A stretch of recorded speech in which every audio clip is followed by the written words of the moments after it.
কোন একটা নতুন তো ব্যাগ কিন্তু এটাই ভালো লাগে ব্যবহার করতে করতে হয়ে যায় নতুন থাকে ঈদের আগে কিনছি ওটা কি ওইটা স্যামসাং কিনছে আর OnePlus কিনবো না ভাই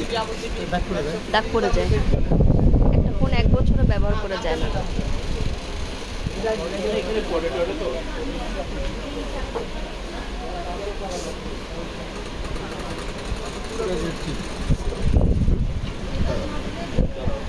এটা হ্যাঁ কমাই দিতে পুরো 2250 টাকা ধরো 22 আবার 50 টাকা লাগেন কিছু আপনি সবসময় আমার কাছ থেকে 50 টাকা কমাই রাখবেন 50 টাকা লাভ নিছে আবার ডাইং